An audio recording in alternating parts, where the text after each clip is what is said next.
So I would assume that that is definitely a bone of contention between the developers and the retailers. The other clauses probably would be on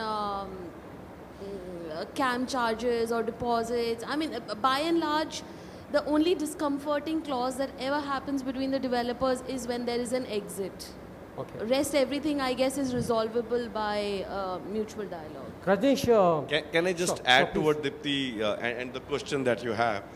Among some 380, 90 retailers that we have worked with across 5 malls so far, and some 650 leases that we would have signed so far in last 10 years, I do not see 3 to 4 lawyers who have strongly come back on the same set of 1 or 2 points. Okay. So 650 lawyers have come back with 650 different points that they thought will change their life and their client's life. But if there is one point that maybe more than 5 lawyers say this is not acceptable, one can easily change that. But there is no consensus what is wrong in the agreement or what is right in the agreement. Every single lawyer has a different view about the same agreement. Rajesh, my next point is little touchy. Okay, I'm talking about the fit-out period, which starts from 45 days to 6 months. Can Rajnikant help? Well, I think in this one case, Rajni can't help. Okay, Rajni can't help. Wonderful. Can't is C-A-N-T, can't help, because the dependencies are so wide that you have a retailer who is dependent upon some 7 consultants, and you have a developer who is dependent upon some 15 consultants, ranging from the structural engineer to the AHU, the power, the water, the waterproofing. I think the only thing which can work is that 15 of them sit together and coordinate and plan it well.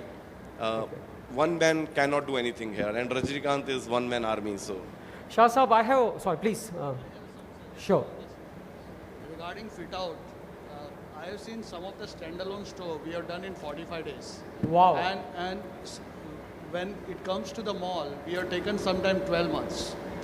What is happening is if developers and the retailer works together and be open about the permission parts and construction part and other financial where they are on the project, then I think it is possible to come to some conclusion that we can 4 months we can open, or what is the stage. These are the things are required. Okay. Basically everyone is keeping their plan with themselves. Okay. That's the problem. Mr. Shah, I have 2 questions for you. One is a personal, and second is for everyone. The personal question is told to me that whenever developer come to your cabin, either they should have a reasonable insurance and the bulletproof jacket. Is that true, or is it just a rumor, sir? And my second question is that you lease out both anchor as well as vanilla retail. What is the difference in terms of when you approach leasing out the anchors and then the vanilla?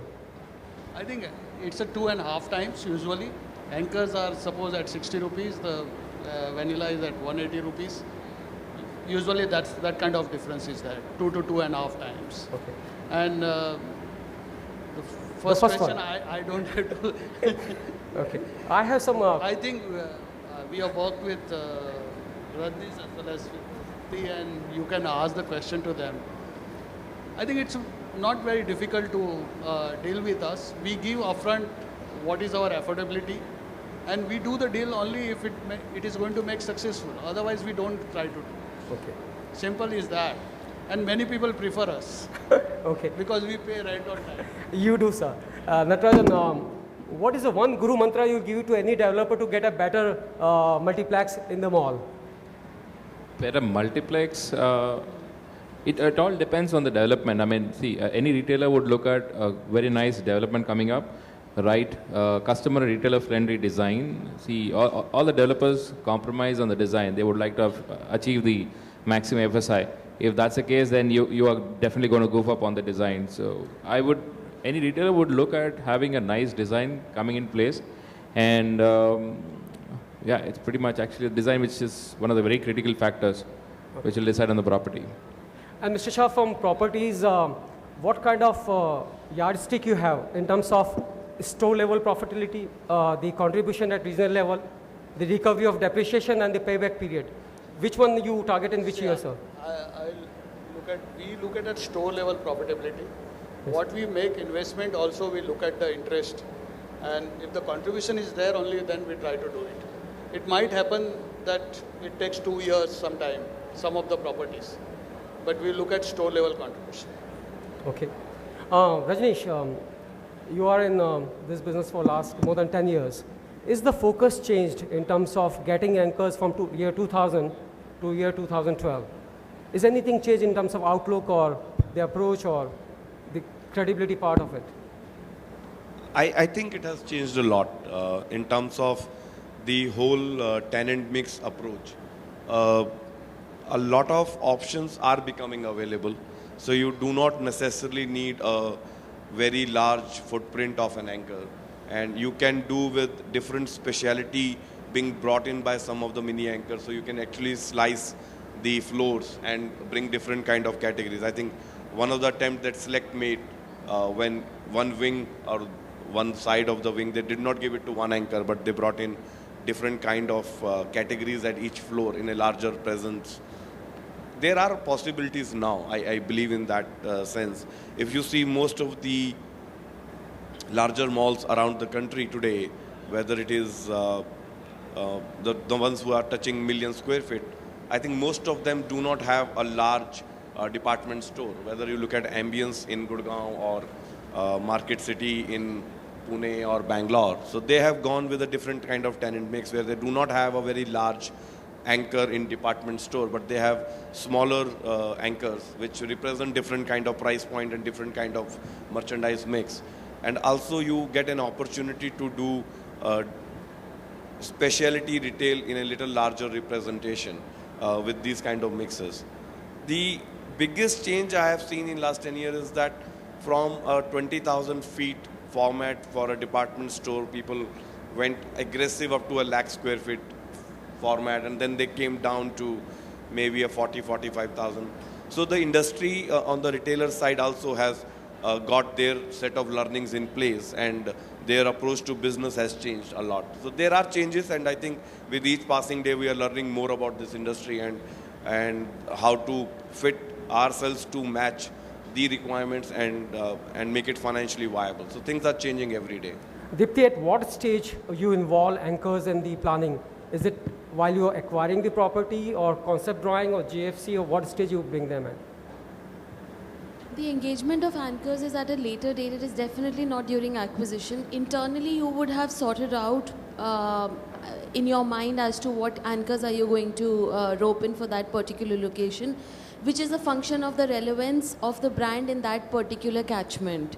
However, the dialogue starts once there is some sort of a construction, at least above the basement level per se, and it's very dynamic and it's very personal. So it really depends on what the developer is looking for. There are certain people who want to have everything signed off before they start constructing, and then there are people who start leasing once they are completely finished, at least with the civil work. So my last question, Natarajan, to you is hypothetically there's a city, 5 operational mall, all 5 got 5 different multiplex brand, the 6th mall comes up, and you are left with only 1 more multiplex brand. So is there going to be a complete due diligence going to take place, or you pick up the last brand available in the market? No, probably we may not take up that property also. Might take the property depending on the town and what's the kind of appetite of the whole town. Population, and if each of these guys are doing about 40-50% occupancy, me coming in there, I would not do major wonders, provided the property is one of the best properties. If the new upcoming property is very nice, then we probably would evaluate taking up the property. It depends on the size and the developer and his confidence on managing the mall, and these are some of the factors which can decide on us taking the property or not. Thanks to my panel and thanks to such a wonderful audience. Thank you very much. God bless.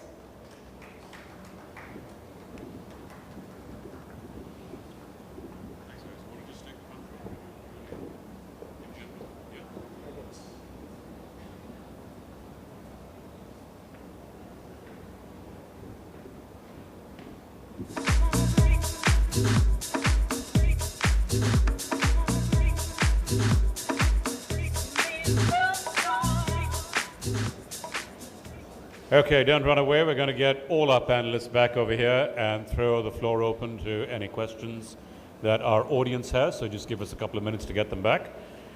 And if you want even more entertainment than you've had so far, at 6:30 we are going to we're going to give you a chance to shine on stage. That's right, we're going to give you a chance to perform right here in what we're calling Retail's Got Talent. So that's going to be in just 15 minutes, and in just a couple of minutes we'll get everyone back.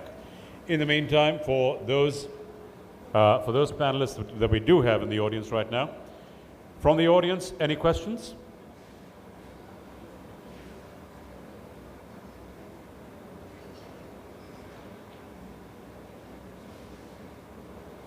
One there, could I get a microphone here, please?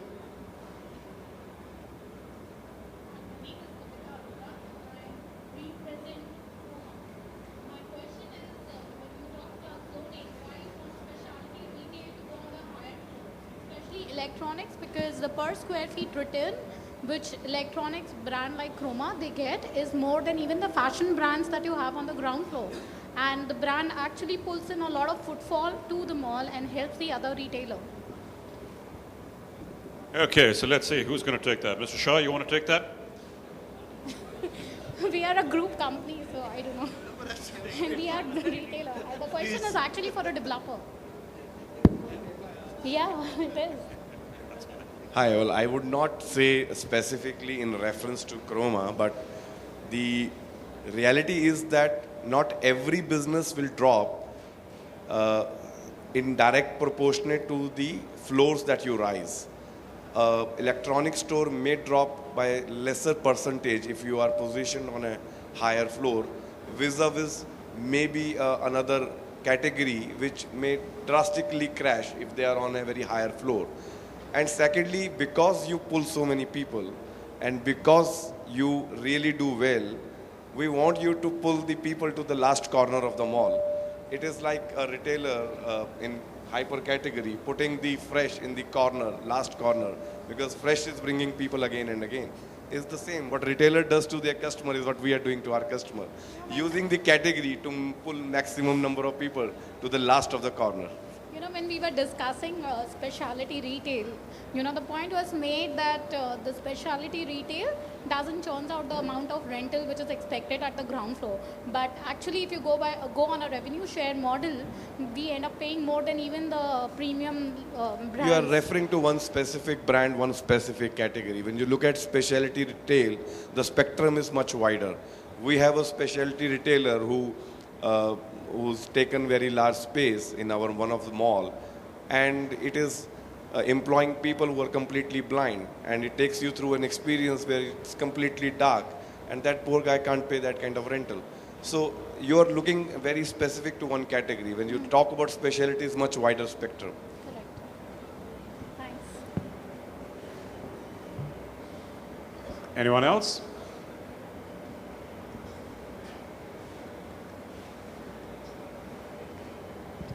No questions? Expert panel? Never to be seen on a stage together again? Last chance in a lifetime? There we go. I knew someone would jump in. Yeah, hi, good afternoon all. I was wondering on store-in-store concepts. Has that been explored in any meaningful way?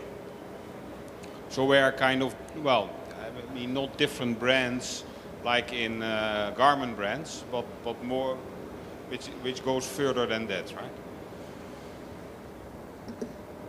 In Star Bazaar, hypermarket, we have a SIS concept, and we have a lot of store into store, and we generate good amount of income out of that. 15 stores are there, and we generate around 50 to 75 lakhs a month. So that concept is there, because we can't do the business of everything, but the customer wants all other things. So we try to see if range is expanding, then we try to do SIS.